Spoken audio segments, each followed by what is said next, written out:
sei que muitos estão exaustos, mas eu quero que você nesse momento foque a sua mente, o seu coração, lute contra o sono, contra seu cansaço, porque nós estamos diante da palavra de Deus. Isso é tão precioso para nós. Então, batalhe, lute, e o sermão vai trabalhar sobre esse tema, sobre luta. Então já comece lutando agora contra o sono, tá? Eu quero que você abra comigo sua Bíblia em Efésios capítulo 6, versículo 10 a 12. Nós vamos aprender nessa manhã que a nossa luta não é contra seres humanos. Nossa luta não é contra a carne. O apóstolo Paulo começa a tratar agora desse assunto conhecidíssimo, a batalha espiritual, a verdadeira guerra que o crente enfrenta. Mas hoje nós vamos tratar apenas desses dois versos que tratam acerca da nossa, contra quem não é a nossa luta, tá bom? Diz assim a palavra do Senhor: finalmente, fortaleçam-se no Senhor e no seu forte poder. Vistam toda a armadura de Deus para poderem ficar firmes contra as ciladas do diabo. Pois a nossa luta não é contra seres humanos, mas contra os poderes e autoridades, contra os dominadores deste mundo de trevas, contra as forças espirituais do mal nas regiões celestiais. Por isso, vistam toda a armadura de Deus, para que possam resistir no dia mau e permanecer inabaláveis depois de terem feito tudo. Curva a sua cabeça. Deus, nos ajude nesta manhã. Nos socorre, ó Pai. Nós estamos diante da Tua palavra nesse momento para absorver dela verdades, instruções, correção. Nos ajude, Senhor, quebrante os nossos corações nessa manhã. Cative a nossa mente a Tua palavra. Tira de nós o cansaço, o sono. E nos faça, Senhor, entender que nós estamos diante da Tua palavra, é o Senhor falando conosco. Nós estamos diante do Senhor e o Senhor é que estará se comunicando conosco através da Tua palavra. Nós sabemos que os nossos corações se endurecem por vezes, somos frios, mas quebra o nosso coração na força do Espírito Santo. Nos ajude, me ajude também, Senhor, nesse momento, ajude a minha mente. Tira de mim todo o cansaço. Me ajude, Senhor, a comunicar a Tua palavra aos meus irmãos, de forma que ela penetre os nossos corações nessa manhã. É o que eu te peço. Amém. Pode tomar o seu assento. Do versículo 10 a 13, como eu disse, nós estamos sendo convocados para uma guerra. Esse texto que está diante de nós, ele é conhecidíssimo, é um texto popular que trata acerca dessa batalha espiritual. E os versículos que vai de 10 a 13, é um texto que trata da convocação. O fato é que todos os cristãos, quando creem em Cristo, se arrependem dos seus pecados, são imediatamente convocados para guerra, para a batalha. Não há reservistas no exército de Deus. Você foi chamado pela graça de Deus, imediatamente você já está convocado e colocado na linha de frente. Já tem que batalhar, já tem que lutar. Nós estamos diante desse texto muito conhecidíssimo. Esse texto que está diante de nós, ele tem sido, de certa forma, polarizado. Não é incomum haver extremos acerca desse assunto, a batalha espiritual. Quando se pensa em batalha espiritual, você tem de um lado aqueles que subestimam o poder de Satanás. Esses agem como se Satanás não existisse, como se ele não tivesse força, como se ele fosse uma espécie de vacina. O que é uma vacina? A vacina nada mais é do que um vírus atenuado. Para simplificar, uma linguagem de criança, é como se você cortasse as pernas, os braços do vírus e colocasse no organismo de alguém. Ele está lá, ele existe, mas não tem força nenhuma. Não tem poder nenhum sobre você, não vai te fazer mal. Algumas pessoas enxergam Satanás dessa forma, como se fosse um vírus atenuado, ou um demônio com as asas cortadas. Mas isso tudo é um grande equívoco. Nós não podemos menosprezar o poder, a força dos nossos adversários. Se você for para a guerra, menosprezando a força do seu adversário, saiba, você vai ser surpreendido. Assim é no esporte, assim é em qualquer lugar. Você não pode menosprezar a força do seu inimigo, porque ele pode te atacar.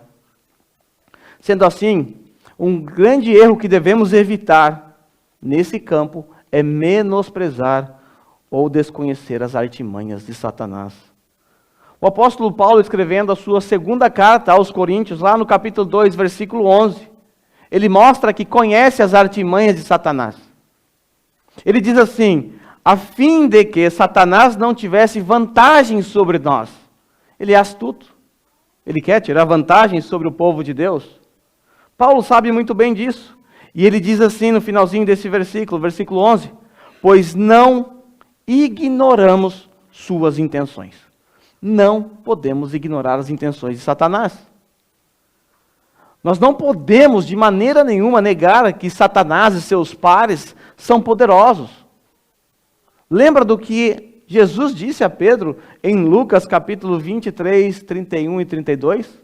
Jesus diz assim a Pedro: Simão, Simão, eis que Satanás vos reclamou para vos peneirar como trigo. Eu, porém, roguei por ti para que a tua fé não desfaleça. Satanás reclamou para peneirar Pedro como trigo. Veja, ele tem poder.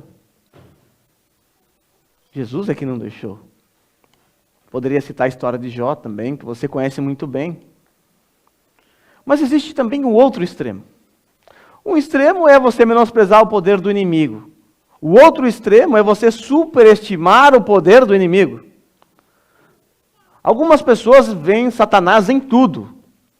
Tudo é culpa do diabo. Quebrou o carro? Diabo. Furou o pneu? Diabo. A sogra veio morar junto? Dizem que é o diabo também.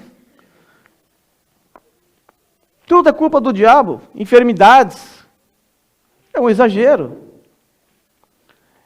Em algumas igrejas, o diabo é o personagem central do culto. Ele aparece ali o tempo todo ele está lá. Fazem entrevistas com ele, tem a sessão do exorcismo. Jesus só aparece no fundo com um letreiro escrito: Jesus Cristo é o Senhor. Só. O resto é só Satanás e alguns atores contratados para imitar Satanás também. Essa polarização, ela é característica de igrejas neopentecostais. Essas igrejas, elas abraçaram na década de 90 essas ideias heréticas do movimento de batalha espiritual. Esse movimento tomou força no Brasil e em outros países também. E muitos escritos foram produzidos nessa época. Foi a época que eu conheci a Cristo, então foi a época em que eu fui inserido. Tudo era batalha espiritual. Tinha demônio em todas as partes na igreja. Você comprava um carro, tinha que expulsar o demônio do carro. Comprava uma casa, tinha que passar óleo na parede para expulsar os demônios. Porque o Satanás estava ali, em algum canto, você tinha que identificar. Uma autora famosa, chamada Rebecca Brown, escreveu um livro terrível, chamado Ele Veio para Libertar os Cativos. Eu espero que você não tenha perdido seu tempo lendo essa porcaria.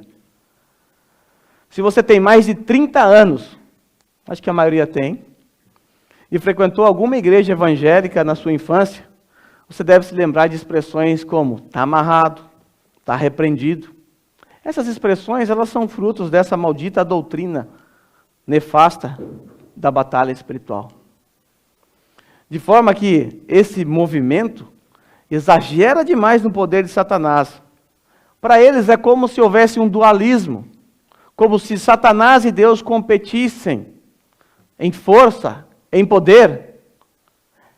No fim, Deus até vence, mas ele marca o gol aos 47 minutos do segundo tempo. Quase que Deus não ganha do diabo.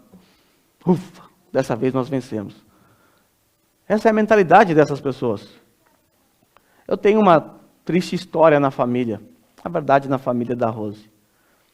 Uma tia dela foi acometida de câncer, bem severo, e ela estava praticamente já em fase terminal. E ela foi seduzida por magos da fé. Pessoas que tomavam para si o poder de descobrir onde estavam alojados os demônios dentro da casa dela. Na minha época tinha um filme chamado Caça-Fantasmas, esses eram os caças-demônios. Era um grupo de anátemas, caçadores de demônios. Certa feita, alguém do grupo disse ter tido uma revelação. Os demônios estão dentro daquele armário. Aí foram lá, abriram o armário. Tudo que está aí tem que ser queimado. Senão o demônio não vai sair da casa, você não vai ficar curada. Infelizmente, essa pessoa levou tudo para fora, queimou tudo, inclusive as memórias da família que estavam registradas em fotos. Eles alegavam que se ela fizesse isso, a enfermidade ia embora, porque a enfermidade era culpa de Satanás, de um demônio, de alguma coisa assim. Essa pessoa fez de tudo. Fez de tudo que esses abutres da fé mandaram. Por fim, ela veio a falecer. Que, para surpresa de ninguém, eles afirmaram que a culpa foi dela, porque lhe faltou fé. São verdadeiros abutres. Esse é um exemplo real que eu acabei de contar. Isso é fruto de uma supervalorização do poder de Satanás, onde se tem a impressão de que Satanás é tão poderoso quanto Deus. Nós temos que fugir dos extremos. Nós não podemos supervalorizar nem menosprezar o poder de Satanás. Vale lembrar que Satanás é poderoso, sim. Ele tem uma força. Mas ele não é infinitamente superior a Deus. Convencionou-se na Reforma Protestante dizer que Satanás era um cachorrinho de Deus. Raivoso, bravo, mas estava na coleira. Deus de vez em quando solta ele para um propósito específico, como fez com Tiro, como fez com tantos outros homens. Um cachorrinho. Se Deus quisesse destruir, essa foi uma pergunta que o meu filho fez um tempo atrás. Por que Deus não mata Satanás, o diabo? Porque ele não quer. Porque se ele quisesse, ele fazia assim, acabava tudo. Deus é mais poderoso do que todos os seres terrenos e celestiais. Então nós não podemos cair em extremos, não podemos crer, como creem esses que defendem a ideia de batalha espiritual, assim como não podemos subestimar o poder de Satanás. Se você prestar atenção no texto que está diante de nós, ele é real. E ele descreve Satanás como tendo poderes. Vejam as palavras que está aí no versículo 12. Pois nossa luta não é contra seres humanos, mas contra poderes, autoridades, contra dominadores deste mundo de trevas, contra as forças espirituais do mal nas regiões celestiais. Satanás é descrito como tendo poder. Sendo assim, nós estamos de fato numa batalha espiritual. Nós estamos de fato numa guerra, numa luta, onde todos os crentes são convocados para batalharem. E Satanás e seus comparsas não descansam um minuto sequer. Ele nos ataca em áreas de nossas vidas, como por exemplo na nossa família, colocando a esposa contra o marido contra a esposa, o pai contra o filho contra o pai. Ele nos ataca no nosso ambiente de trabalho, colocando em nossos corações, como vimos na semana passada, o descontentamento, a amargura, a murmuração. Mas eu tenho que dizer a vocês que certamente, seguramente, o lugar onde Satanás mais ataca é o corpo de Cristo. É o corpo de Cristo. Nós devemos nos lembrar que Satanás é contrário a tudo que Deus faz. Se Deus faz algo bom, Satanás acha aquilo ali horrível. Ele se levanta contra aquilo. Nós precisamos nos lembrar também lá do primeiro sermão que eu preguei mais de 1 ano atrás, nessa carta. A carta de Paulo aos Efésios é uma carta extremamente eclesiológica. Ela trata acerca da origem da igreja. Nós só aprendemos no capítulo 1 que a igreja teve origem nos desígnios eternos de Deus, quando o Pai, Filho e Espírito Santo, na eternidade passada, decidiram que teria para si um povo, ao qual chamamos de igreja. O Pai planeja, o Filho executa, o Espírito Santo aplica. Nós temos a descrição da origem da igreja nos planos eternos de Deus.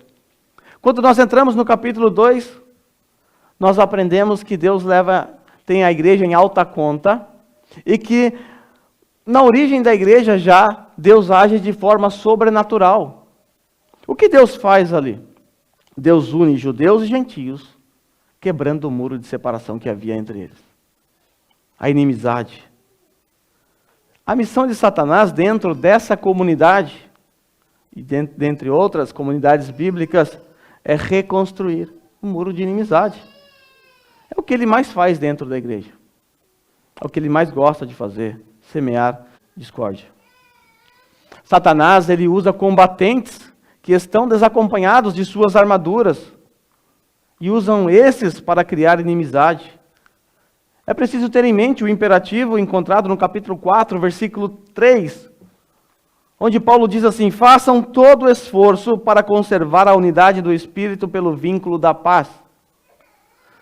Todo esforço.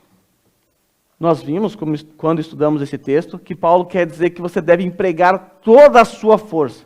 Você deve se esticar de uma maneira assim, surpreendente, a ponto dos seus músculos não aguentarem mais. É empregar toda a força para quê? Para conservar a unidade do Espírito pelo vínculo da paz. Nós vimos que esse texto foi dado dentro de um contexto de igreja, de comunidade. Satanás e seus comparsas, seus demônios, seus pares, nos estimulará a não se esforçar para manter a unidade dentro dessa igreja. Na verdade, ele vai se esforçar para usar a nossa vida para ser o causador de contendas, de intrigas. Não é à toa que o apóstolo Paulo, no versículo 12, tem que deixar muito claro para aquela igreja e para essa igreja quem não são nossos inimigos. Versículo 12, Paulo diz assim: pois a nossa luta não é contra seres humanos, mas contra os poderes e autoridades, contra os dominadores deste mundo de trevas, contra as forças espirituais do mal nas regiões celestiais. É importante saber identificar os combatentes que pertencem ao mesmo exército. Nós estamos numa guerra, todos nós, e não existe guerra sozinho. Esqueça Braddock, Rambo, esqueça esses filmes que vocês assistiram na infância de vocês. Isso não existe. É impossível ganhar uma guerra sozinho. Nós estamos numa mesma batalha, numa mesma trincheira. E é importante, numa guerra, saber identificar quem que pertence ao mesmo exército. Porque a pior tragédia que pode ocorrer numa guerra é o famoso fogo amigo. Fogo inimigo é quando você abre fogo contra os seus próprios companheiros de guerra. Hoje nós vivemos num mundo tecnológico, isso dificilmente acontece. Mas antigamente, quando não havia uma comunicação sofisticada, quando tropas se perdiam, de repente elas se cruzavam no escuro e pensavam, inimigo, e abriam fogo, matando assim seus companheiros. A pior tragédia que pode ocorrer numa guerra é o tal do fogo amigo. Ou seja, somos soldados, temos um inimigo para atacar, temos um inimigo nos atacando, e infelizmente viramos nossas armas para os nossos companheiros, para aqueles que estão na trincheira ao nosso lado. Às vezes nós nos esquecemos que cada irmão que está aqui hoje pertence ao mesmo pelotão. Nos esquecemos que estamos na mesma batalha, a batalha da fé. Nós estamos numa guerra ao qual estamos sendo atacados. E eu espero que numa guerra na qual estou sendo atacado, eu não seja atacado pelo meu companheiro. Eu não espero isso dele.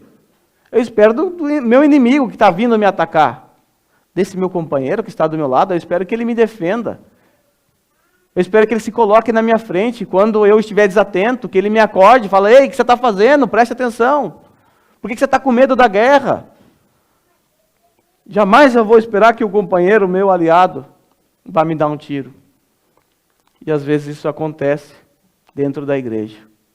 De onde você menos espera vem o fogo amigo. Pessoas se levantam contra você e atiram nas suas costas. Mas de que maneira eu cometo o tal fogo amigo? Quando eu vejo o meu companheiro de guerra, que foi atingido por alguma seta inflamada do inimigo, quando eu o vejo fraco, caído, sem forças para caminhar, e eu simplesmente viro as costas para ele. Eu o abandono na linha de frente. Problema dele. Tem nada a ver com isso. Isso é inadmissível para uma tropa, para um exército. Isso é falta de honra. Você já deve ter assistido filmes, inúmeros filmes de guerra, na qual eles voltam para resgatar um soldado. Porque para eles, é um por todos, todos por um. Como a gente pode na igreja não pensar assim, não? Quando eu era criança, eu ouvi uma frase que de certa forma faz sentido para esse ponto.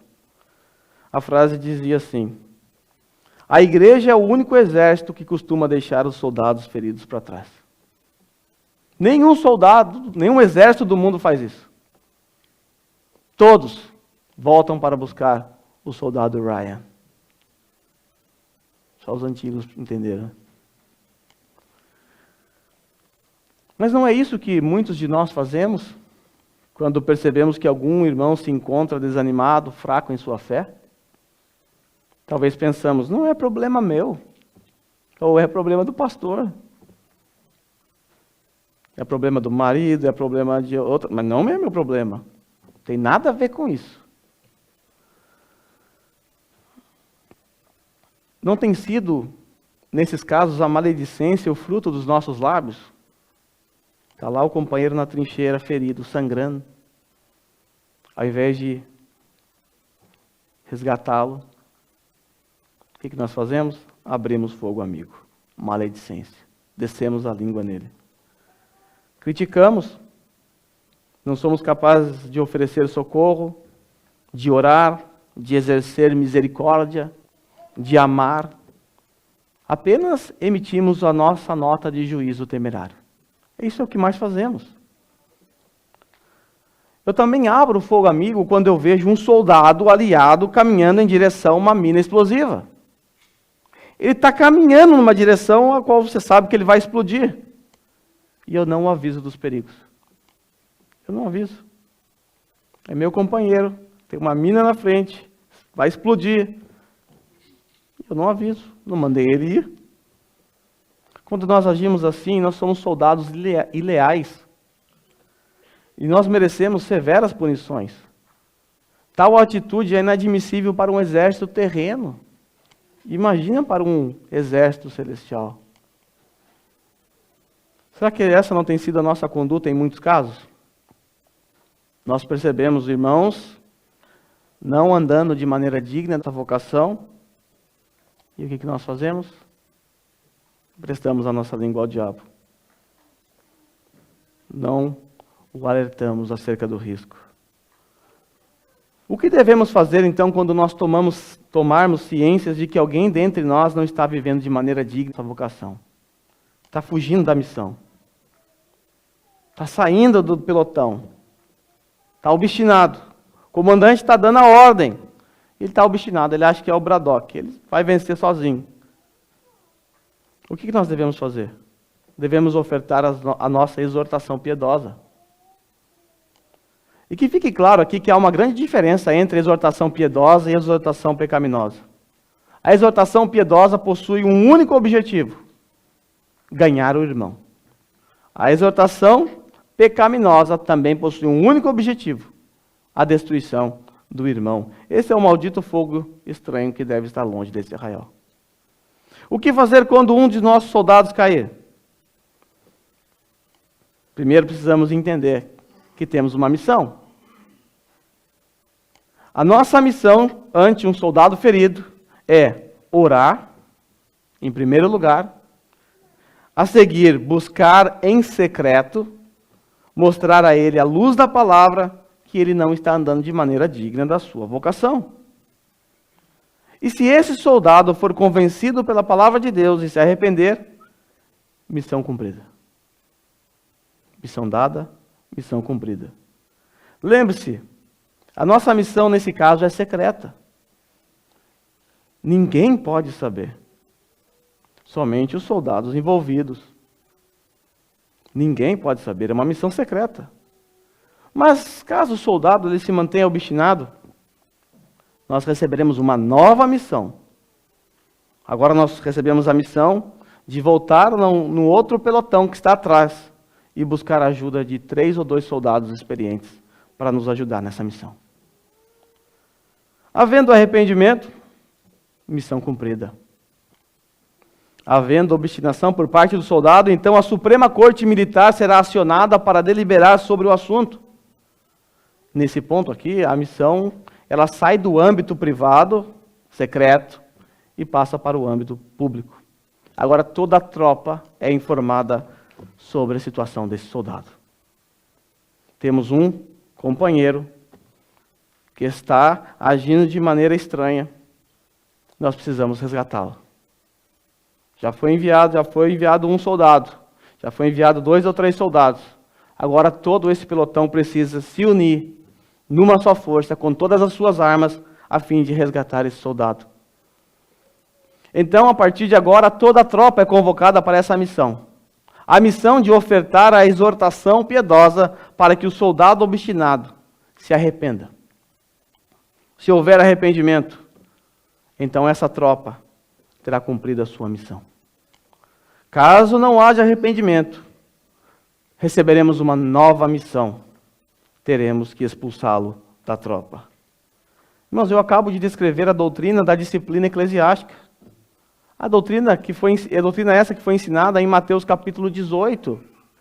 Quando nós não agimos em conformidade com este padrão, certamente estaremos cometendo fogo amigo. Estaremos virando as nossas armas contra irmãos. O apóstolo Paulo sabe mais do que ninguém que a vida em comunidade é tensa. É difícil. Isso se dá porque a igreja é composta por inúmeros pecadores. Pessoas falhas, pessoas imaturas. Todos nós temos, em certos graus, esse tipo de característica.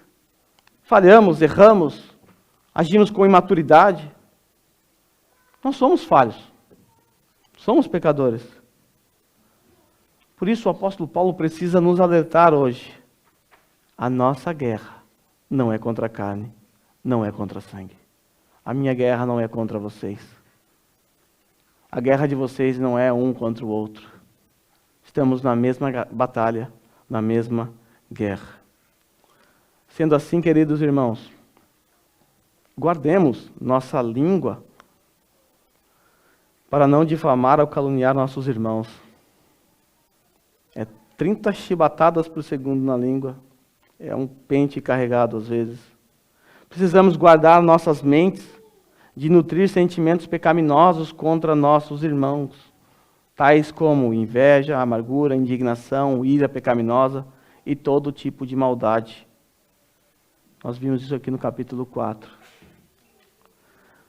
Devemos nos lembrar que fazemos parte do mesmo corpo. Mesmo corpo. Não faz sentido você atacar o seu próprio pé. Não faz sentido você se autoflagelar. Você não faria isso em sã consciência. Então, por que fazemos isso com o corpo de Cristo? Atacamos o pé, a mão, a orelha. E tem um adendo. É o corpo de Cristo. Quando eu ataco um irmão, eu estou atacando o corpo de Cristo, que torna isso ainda mais severo. O único sentimento que deve nortear as nossas intenções é o amor. É o amor.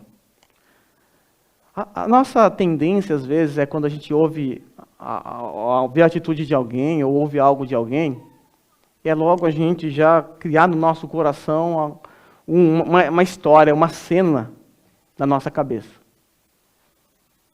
E aí a gente passa a agir como se essa cena que nós criamos na nossa mente é verdadeira. Aí nutrimos sentimentos malignos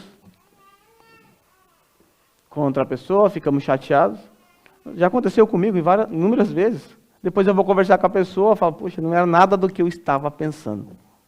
Tenho certeza que já aconteceu com vocês. Você imaginou algo, você criou uma fantasia na sua cabeça, e de repente quando você vai descobrir, não tem nada a ver, a pessoa nem estava falando de você, a pessoa nem estava com raiva de você. Ela nem te viu naquele dia e você falou, puxa, tá vendo, me menosprezou, não falou comigo. Ou deve estar falando mal de mim. E de repente não é nada disso. Quem aqui nunca experimentou isso? Então que a primeira coisa que a gente deve fazer é esperar. Investigar, ver a verdade de fato. E não nutrir nenhum tipo de sentimento. Parta do pressuposto de que não é contra você. Parta do pressuposto que esse irmão não está com raiva de você. Parta do pressuposto que ele está num dia mau. Se assim você descobrir, se depois disso você descobrir que é contra você, vá conversar com ele. Vá na trincheira, pegue-o pela mão, coloque nos ombros, nas costas, tire ele do perigo. Nós estamos diante de um texto claro. Nós estamos numa guerra, nós fomos alistados nos propósitos eternos de Deus, fomos convocados no dia da nossa conversão e passamos imediatamente a ingressar à tropa de combatentes denominada Igreja. Vulgo pelotão Igreja Batista Reformada de Nishio. Participamos desse pelotão. Somos soldados de Cristo. Estamos numa mesma guerra. Eu preciso que vocês entendam isso. Eu preciso entender isso. Porque senão, eu posso achar que alguns de vocês estão numa guerra contra mim, e muitos de vocês poderão pensar que eu estou numa guerra contra vocês, e entre vocês também. Mas nós somos combatentes de Cristo. Batalhamos pela glória de Deus. Guerreamos contra um inimigo forte. Forte que não alivia. É uma batalha difícil. São os 300 espartas aqui contra uma miríade de soldados, de demônios. Paulo sabe que é difícil essa batalha. Paulo sabe que é impossível vencer essa luta com a força dos nossos braços. Sendo assim, Deus, o próprio Deus, é Ele quem nos equipa para a guerra, nos dando a sua própria força e poder. Atente para o final do versículo 10. Que alívio! Eu não estou indo para a batalha despreparado, sem força, sem armadura, sem uma proteção. Versículo 10, Paulo diz assim, finalmente, fortaleçam-se no Senhor e no seu poder. Esse verso aqui foi apresentado no grego na forma passiva e deve ser entendido da seguinte maneira: encontre sua força no Senhor. Essa seria a maneira mais correta de traduzir esse texto.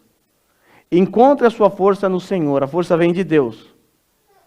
É Ele quem vai te fortalecer. E Ele vai fazer isso com o seu poder. Se você bem lembrar, o poder de Deus já foi tratado ao longo dessa carta. Inclusive, no final do primeiro capítulo, Paulo faz uma oração fantástica. Paulo ora pelos Efésios, pedindo a Deus que esses irmãos de Éfeso conheçam a incomparável grandeza do poder de Deus. E para ilustrar esse poder de Deus, no versículo 20, Paulo mostra que esse poder que Paulo quer que os irmãos ali conheçam é o poder que foi exercido por Deus em Cristo Jesus, o ressuscitando dentre os mortos. É um poder fantástico, é uma força insuperável. Não há demônio, Satanás, que resista a essa força. Paulo ora a igreja de Éfeso, para que a igreja de Éfeso conheça o poder de Deus, o mesmo poder que ressuscitou Cristo dentre os mortos. E a seguir ele diz que é o poder que fez Cristo se assentar à direita nas regiões celestiais. Preste atenção no verso 21 e 23, lá do capítulo 1. Veja como Cristo é descrito como infinitamente mais poderoso que o diabo. Cristo está acima de todo o principado, e potestade, e poder, e domínio, e de todo nome que se possa referir, não só neste presente século, mas também no vindouro. E pôs todas as coisas debaixo dos pés, para ser o cabeça sobre todas as coisas, e o deu à igreja, a qual é o seu corpo, a plenitude daquele que enche todas as coisas. O poder que ressuscitou o Cristo dentre os mortos e o fez assentar sobre todos os principados, todas as potestades, todos os poderes, domínios dessa terra e também celestiais. É um poder insuperável. E é esse poder que nos equipa para essa batalha. É esse poder que nos fortalece, que nos coloca em pés, que nos mantém firmes na guerra. É o poder que ressuscitou Cristo dentre os mortos e o colocou acima de todas as criaturas. Todos estão debaixo dos seus pés. É esse poder. Sendo assim, nós não temos desculpas para não batalhar. Eu sou novo na fé, não conheço muito ainda. Bom, se você for um soldado novo e for mandado para a guerra, se você inventar uma desculpa, eu não sei guerrear, você vai tomar uma bala na testa. Está lá na guerra, é para batalhar. Só que você não está solto. Você não está solto ali, despreparado. Você tem Deus que te fortalece. Deus que te mantém em pé. Nos estudos que nós tivemos, nós já aprendemos, há muito tempo atrás, o quanto Deus é poderoso. E é esse Deus que nos fortalecerá para a batalha. Nós já sabemos também que Deus nos capacita, acabamos de aprender, com o seu imensurável poder. Mas também Deus nos oferece a sua própria armadura. Versículo 11. Vistam-se de toda a armadura de Deus.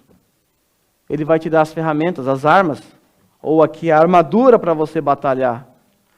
Vistam-se de toda a armadura de Deus, para quê? Para poderem ficar firmes contra as ciladas do diabo. Na semana que vem nós aprenderemos sobre as características dessa armadura. Hoje eu quero concluir apenas informando os irmãos que Paulo tem em mente um tipo particular de batalha. Se você prestar atenção na descrição que Paulo faz nesse texto, nós vamos perceber que se trata de uma armadura para defesa. Nós encontraremos alguns verbos presentes no texto, como por exemplo, vocês devem permanecer firmes, e permanecer inabaláveis, e se mantendo firmes. A ideia aqui é de defesa. E aí quando você olha para a descrição da armadura de Deus, nós vamos notar a falta da principal arma, a lança dupla. No lugar nós encontramos uma espada pequena, usada para defesa e contra-ataque. A ideia então é que nós estamos numa defesa, nós não estamos no ataque. A ideia de estar em defesa significa que nós estamos protegendo algo que já foi conquistado. Quando os castelos são atacados, os soldados se colocam em defesa, esperando a oportunidade correta também para atacar, mas é preciso defender algo que foi conquistado. O que nós estamos defendendo? Qual é a nossa missão? Nós estamos defendendo aquilo que Cristo conquistou na cruz. Nós estamos defendendo o reino, a pátria celestial. Compete à igreja batalhar para que Satanás e seus pares não minem a nossa fé, lançando seus dardos de incredulidade, de falta de amor para com os irmãos. Fomos convocados para defender aquilo que Cristo sozinho conquistou. Nós não conquistamos nada. Mas o que Cristo conquistou, olhando para esse aspecto eclesiológico dessa carta? Em Cristo nós fomos feitos uma nova sociedade. Verdade ou não? Verdade. Nós já estudamos isso. Se em Cristo fomos feitos uma nova sociedade, então as hostes malignas farão de tudo para destruí-la. Eles nos atacarão para destruir essa nova sociedade formada em Cristo, sociedade chamada igreja. Deus em Cristo destruiu o muro de inimizade? Sim. Então os principados, as potestades, avançarão a fim de reconstruir esse muro. Deus pretende que o seu povo viva de maneira digna da sua vocação? Sim. Então os emissários de Satanás se infiltrarão em nosso meio para plantar armadilhas mortais. Deus pretende que o seu povo viva em harmonia? Sim. Então se prepare, pois os demônios farão de tudo para semear discórdia no meio do povo de Deus. E às vezes vai usar a sua vida para isso. Deus pretende que os seus filhos vivam vidas santas? Sim. Então Satanás nos tentará de maneira feroz. Não dará tréguas. É contra esses inimigos que nós somos chamados a guerrear. Satanás vem avançando, tentando destruir essa nova sociedade, tentando destruir o povo de Deus, tentando destruir a igreja.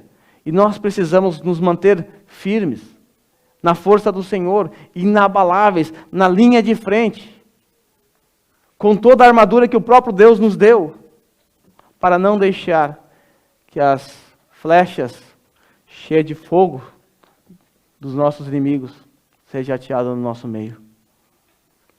É contra esse tipo de inimigo que nós somos chamados a guerrear. Não é contra esse irmão que está do seu lado. Nós devemos permanecer firmes, nos mantendo agrupados. Do contrário, nós seremos presa fácil. Queridos irmãos, é preciso atentar para a realidade de que nós estamos nessa batalha espiritual. Nós não podemos supervalorizá-la, nem tampouco menosprezá-la.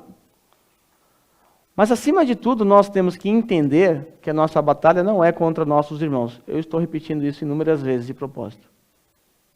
Não podemos nos esquecer dessa realidade. Eu quero, então, incentivar os irmãos. É um desafio para mim e eu quero compartilhar esse desafio para vocês. Eu quero incentivar vocês a pensarem durante essa semana em irmãos dessa comunidade que estão distantes. Irmãos que estão fracos na fé, aparentemente desanimados, pessoas que talvez não estão aparecendo mais nos últimos cultos. Eu quero incentivá-lo a colocar essa pessoa em oração. Antes de você falar mal dela, não está indo na igreja faz 10 semanas. Ore por ela. Esse é o primeiro passo. Depois busque essa pessoa. Busque uma oportunidade para bater um papo com ela. Se mostre preocupada com a vida espiritual dessa pessoa.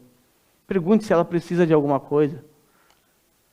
Pergunte se ela está passando por algum problema, se ela está passando por alguma luta. Às vezes ela está apenas passando por um dia mau. E precisando de alguém dando um telefonema.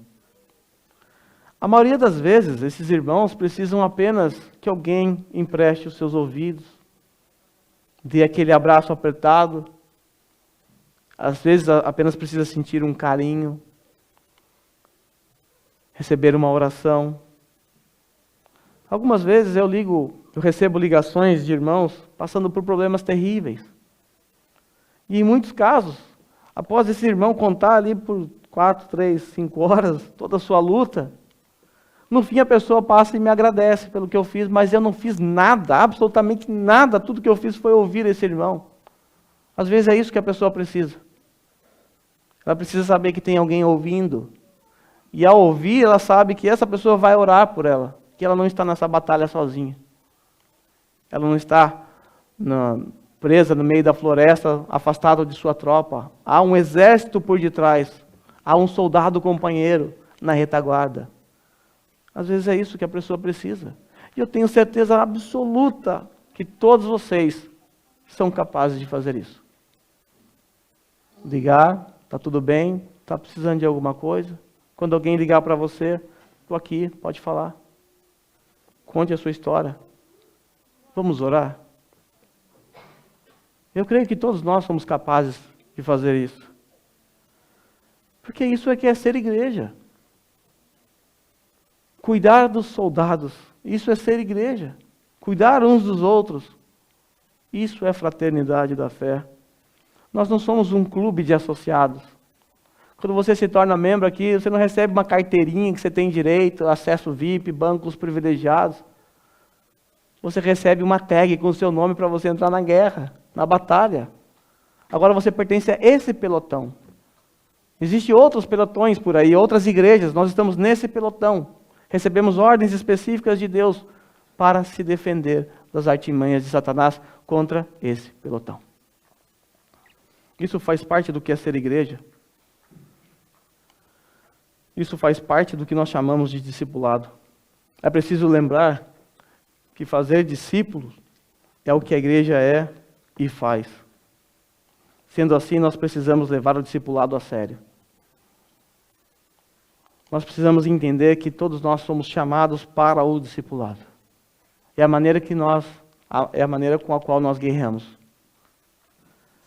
É preciso levar isso a sério. Nós já aprendemos que o alvo do discipulado é ver o caráter de Cristo sendo formado no próximo. Essa é a missão dada a esse pelotão pelo próprio general, nosso Senhor Jesus Cristo. E de fazer discípulos de todas as nações, ensinando-os a obedecer a tudo aquilo que eu vos tenho ordenado. Essa é a nossa missão. Ensinar ao irmão que está do lado tudo aquilo que Cristo ordenou. Eu não sei se vocês vão se lembrar, mas há muito tempo atrás eu apresentei um acróstico, talvez os irmãos que se reúnem na casa do Alexandre, com certeza vão se lembrar, mas eu trouxe um acróstico que define muito bem o que é o discipulado. ECOMA. Lembra? Lembra? O pessoal do grupo lembra. Esse acróstico, ele possui essas 5 letrinhas que definem muito bem o nosso papel dentro da filosofia de discipulado, da cultura de discipulado. A letra E, ensino. A letra C, correção. A letra O, oração. A letra M, modelo. E a letra A, amor. ECOMA. Ensinar, corrigir, orar, ser um exemplo e amar. Essa é a nossa missão. Todo bom soldado precisa passar por um processo de treinamento. Ensino, a letra E. Todo bom soldado amadurece quando é corrigido. Letra C, correção. Todo bom soldado precisa de retaguarda, ele não pode lutar sozinho. Oração. Todo bom soldado precisa de direção, ele tem superiores que ele vai seguindo, que ele vai imitando, ele vai seguindo ordens. Modelo. Ele se espelha. Se o capitão está morrendo de medo numa batalha, os soldados então, ele tem que se manter firme ali, dando o exemplo. Todo bom soldado precisa de estímulos. Amor. ECOMA. Sendo assim, que Deus nos ajude como igreja de Cristo a se preocupar mais com o discipulado. Pois só assim seremos uma igreja forte e saudável. Só assim esse pelotão vai crescer. Só assim esse pelotão não sofrerá os ataques de Satanás. Só assim. ECOMA. Vamos nos colocar em pé. Nós vamos cantar uma música. Eu já quero pedir aos irmãos que venham aqui à frente.